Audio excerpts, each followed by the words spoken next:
Long story short, I'm a nerd down to the clinical level. I have the honor of serving as the chairman for Organiserade Autistics, a national organization for autistics by autistics.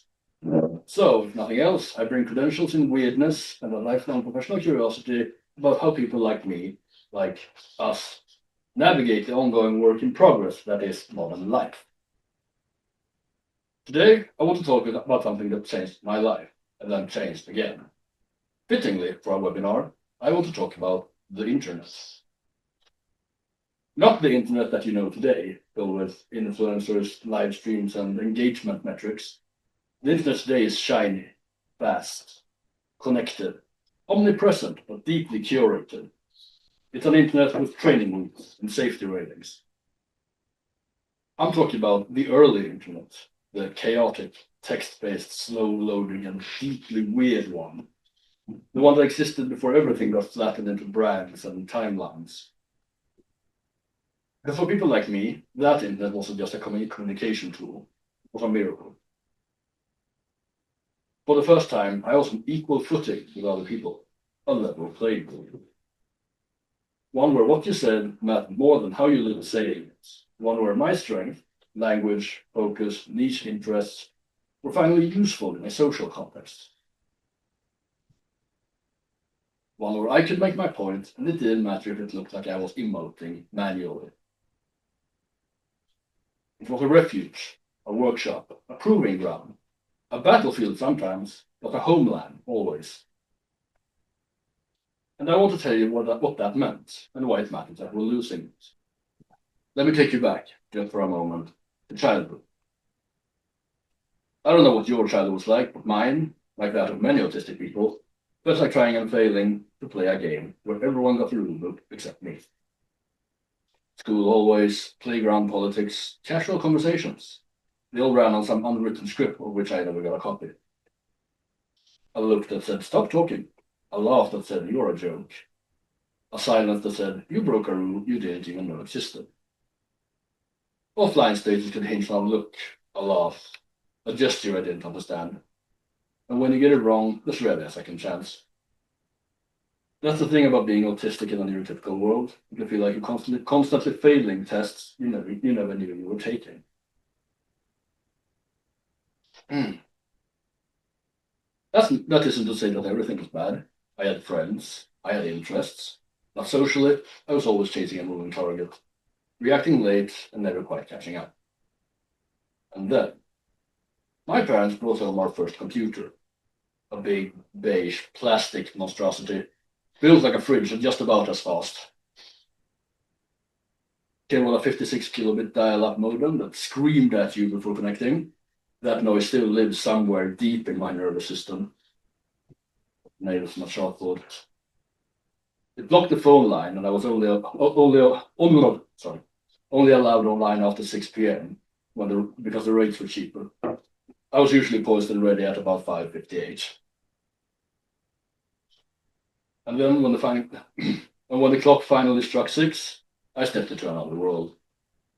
A world where everyone started from zero, and where the rules were written down. Sometimes badly, sometimes hilariously, but they were there.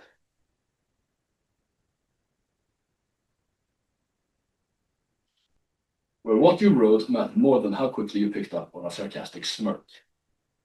Where I could take my time before replying, where I could connect with people over the things I loved, not the things I lacked. It wasn't just a communications tool, it was the first place where I could be social on my own terms. Let me paint a picture for you. The early internet was weird, and I say that with deep affection. It wasn't a sleek corporate shopping mall like today's feeds. It was more like a frontier town. Noisy, ramshackle, full of strange characters and unexpected discoveries. There were forums, there were message boards, chat rooms, and text-based website with bright colors and flashing fonts. Then one day, someone learned JavaScript and made it everyone's problem. Pop-ups, dancing babies and hamsters, a purple gorilla that taught us to view overly cheerful cartoon animals with deep suspicion. Don't ask. It was chaotic, it was sometimes ridiculous, and for a while it was ours. There were no real names, no bios, no algorithm pushing content at you. You picked where you wanted to go, you joined spaces because it was what they were about, not because everyone else was there. Small, passionate communities built around shared interests. Nobody cared what you looked like or how good you were at small talk. Messy, inconsistent, and it was glorious. What mattered was what you contributed. What mattered was what you contributed. Your words, your knowledge, your creativity. If you were clever or helpful, people noticed. If you weren't, you could lurk, observe, hang around, at your own pace and without pressure. For autistic people, this was revolutionary. It was organically designed in our favor. It stripped away the confusing non-verbal layers that plague offline interaction. These communities let us connect to shared passions first, instead of awkwardly navigating casual small talk. Maybe it was a forum about philosophy, or fiction, or history, or trains, to play into that stereotype. That didn't matter. The interest came first. The relationships grew from there. It wasn't small talk. It wasn't forced proximity. It was collaboration, problem solving, shared jokes and victories. You didn't have to introduce yourself at dinner party. You could just show up and start solving the puzzle with everyone else. And because the stakes were low, mistakes were survivable. Thousands of tiny, low-risk social interactions add up over time. For me, it was like repetitions at the gym, each one strengthening skills I could later use in a chaotic offline world. And I can tell you, without exaggeration, that I would not be standing here today voluntarily addressing an audience were it not for those early spaces. It wasn't just about safety, it was about possibility. In the stripped away tone of voice, facial expression, physical proximity, you level the playing field.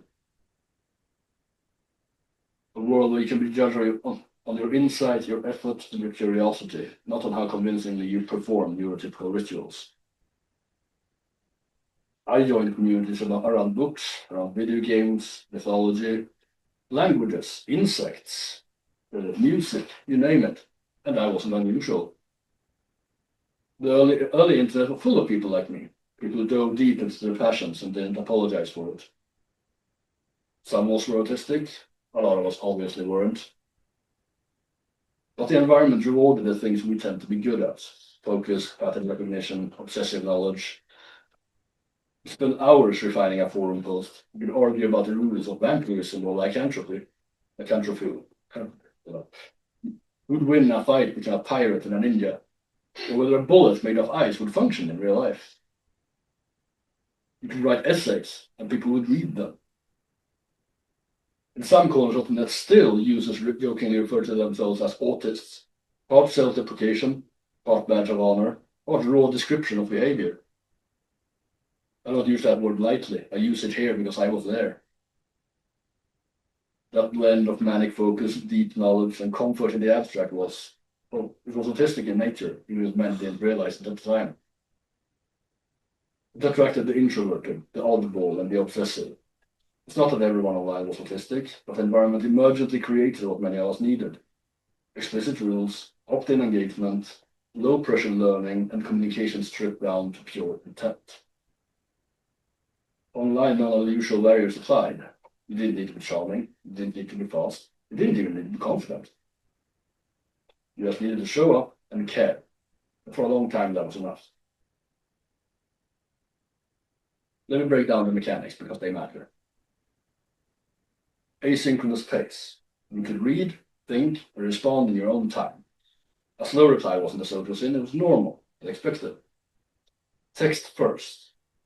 No forced eye contact, no micro-expressions to decode, no tonal gymnastics. Writing can certainly be nuanced, but it's seldom confusing. Decoupled identity. Handles and pseudonyms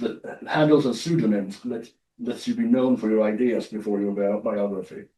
Reputation was earned through patterns of contribution. Explicit norms. Even messy forums had a read this before posting sticky. Rules existed in writing, not as telepathy tests. Interest-centric spaces. You didn't go there because of your classmates or colleagues. You go there because you cared about the same thing. But simply, the old internet had a clear rulebook. You could learn the game and play it well. We weren't masking to survive, we were contributing to belong. But nothing stays wild forever. Frontiers get settled lands get commodified, and eventually someone builds a toll booth. Enter social media. At first it looked familiar. Profiles, usernames, a bit of customization, friends lists, messages. You could talk about your interests. You could still talk about your interests, but slowly, and then all at once, something changed.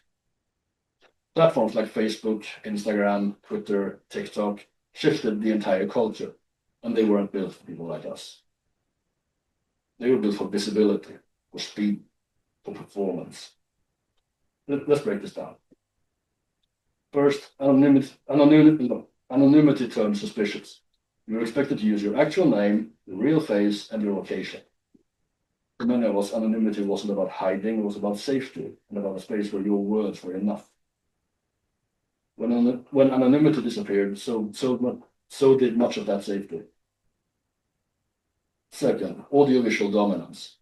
The early internet was mostly text. Now it's photos, videos, live streams, content designed to be skimmed in a second. Subtlety doesn't play well at that speed.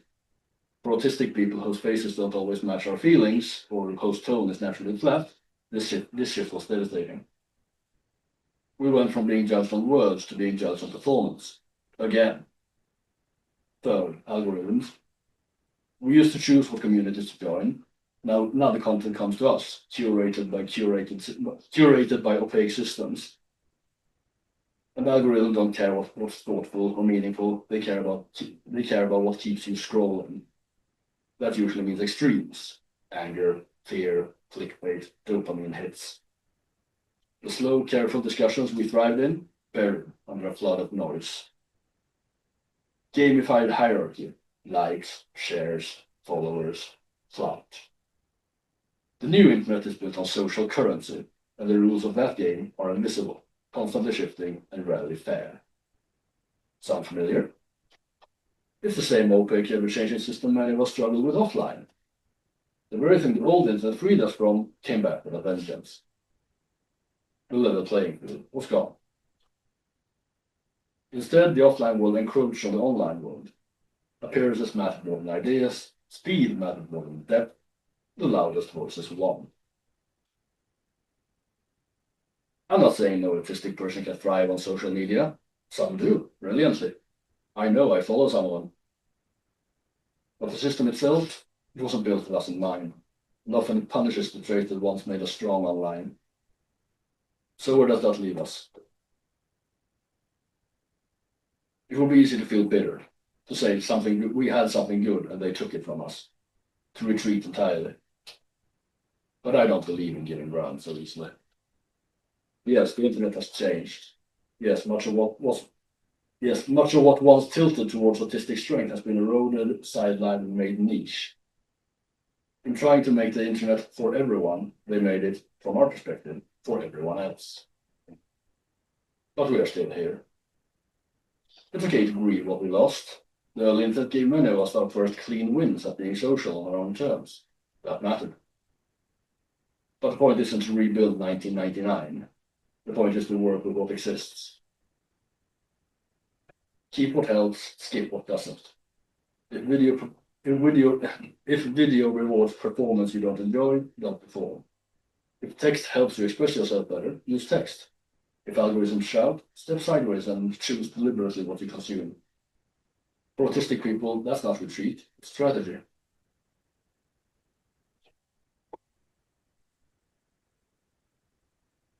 You won't be good at systems once the rules were visible. So make your own rules visible. When you respond, where you prefer to talk, what topics you'll engage with, and what metrics you'll ignore. The internet isn't what it was, but neither are we. And that's fine. We can still get real work done, find our people, have conversations that go deeper than a scroll through a feed.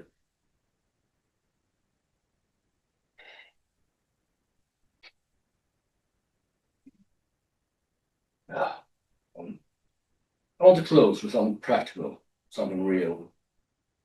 My own organization faced this challenge in the aftermath of the COVID-19 pandemic.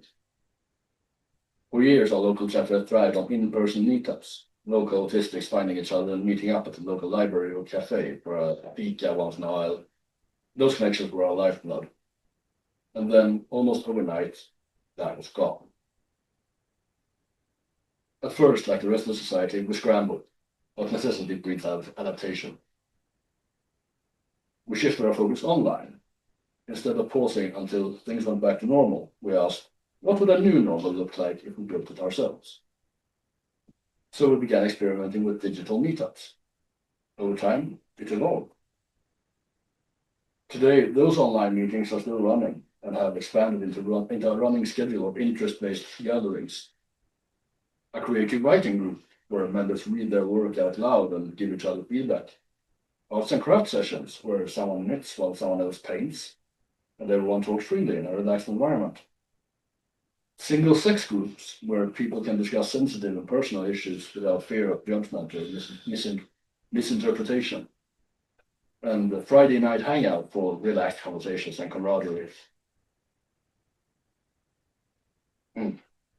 What began as a stopgap during a crisis has become a core part of how we operate. It isn't a replacement for in-person connection, but it's a powerful supplement.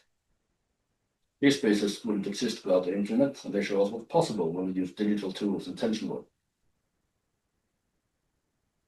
This is what I mean when I say the internet is gone. It's just different, and it's still ours to shape if we choose to. The same technology that once felt like a miracle for many of us can still be a miracle today, but only if we build the rules ourselves. Early internet spaces didn't happen by accident. They were handcrafted, they were nurtured, they were defended, and so are the spaces we create now. When our organization holds a writing group online, or a quiet craft session, or a deeply personal discussion, that's not just a Zoom call. That's a piece of digital territory reclaimed. A little outpost of clarity and connection in a noisy and overwhelming world. The internet used to be ours, not officially, certainly not legally, but spiritually. It was the first place many of us could fully be ourselves and stand up to be counted. That version of the internet is the past. Toll booths have been built. The shopping mall has replaced much of the frontier. But it's not gone entirely, and we are not gone. We are still here, building, adapting, connecting, with old skills in new rooms. We're blooded, yes, but unbowed. The frontier may have changed shape, but we remember how to build. So let's keep building, so the internet as it is now can be a little less for everyone else and a little more ours. Thank you.